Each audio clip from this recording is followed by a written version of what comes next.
માર્કેટનો જામ ખાધા પછી તમે પણ વિચારો છો ને કે આટલી બધી ખાંડ, કલર અને પ્રિઝર્વેટિવની જરૂર શું છે?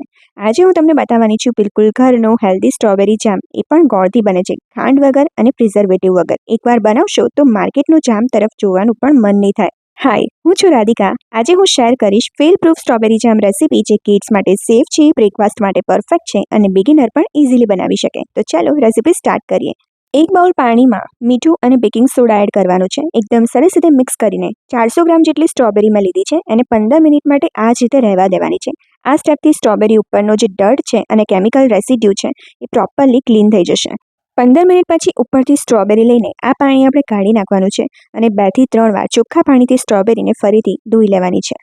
તો તમે જોઈ શકો છો આ પ્રોસેસથી કેટલી બધી ગંદકી નીકળી અને સ્ટ્રોબેરી પણ એકદમ ક્લીન થઈ ગઈ છે. હવે સ્ટ્રોબેરીનો સ્ટેમનો પાર્ટ કાઢીને આ રીતે મોટી સમારીને આપણે ચોપરમાં એડ કરી દેવાની છે. તમે હાથેથી પણ બધી સ્ટ્રોબેરી ચોપ કરી શકો છો, પણ આ રીતે ચોપરમાં ઇઝી પડશે. આને આપણે છે ને કોર્સલી ક્રશ કરવાનું છે, એટલે કે અધકચરું. પેસ્ટ બિલકુલ નથી બનાવવાની, કેમ કે જામમાં જે સ્ટ્રોબેરીનું ટેક્સચર આવે ને એ આપણને જો માર્કેટ જેવું જોઈતું હોય ને તો એમાં સ્ટ્રોબેરીના જે ચંક્સ આવે ને ખાવામાં થોડા તો એ મજા આવશે ખાવાની. તો બસ આપણે આ રીતનું ટેક્સચર ને એ રીતનું ક્રશ કરવાનું છે.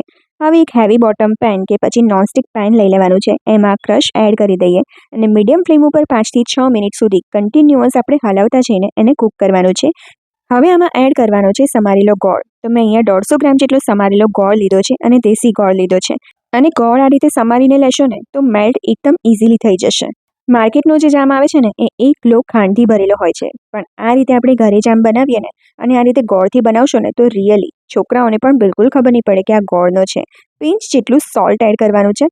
આ જે સોલ્ટ એડ કર્યું ને એ જેમને સોલ્ટી બનાવવાનું કામ નથી કરતું, પણ સ્ટ્રોબેરી અને ગોળની સ્વીટનેસને પરફેક્ટલી બેલેન્સ કરે છે. હવે ફ્લેમ લો કરીને કન્ટિન્યુઅસ સ્ટર કરતા રહેવું અને ગોળ મેલ્ટ થઈ જશે અને ધીરે ધીરે જામ ઠીક થવા લાગશે. આ સ્ટેપમાં પેશન્સ ખૂબ જ જરૂરી છે. હાઈ ફ્લેમ ઉપર બિલકુલ ના પકાવતા. હવે આપણે છે ને જેમની કન્સિસ્ટન્સી ચેક કરવાની છે. તો એક પ્લેટને છે ને 10 મિનિટ માટે ફ્રીઝરમાં મૂકી દેવાની છે. હવે થોડો છે ને જામ આ ઠંડી પ્લેટ ઉપર મૂકવાનો છે અને જુઓ જામ ફેલાતું નથી કે ચીપકી રહે છે. એના પરથી ખબર પડશે જેમની કન્સિસ્ટન્સી પરફેક્ટ છે કે નહીં. તો જુઓ આ જામ ફેલાઈ રહ્યો છે, દેટ મીન્સ કે હજુ આપણે એને કૂક કરવાની જરૂર છે.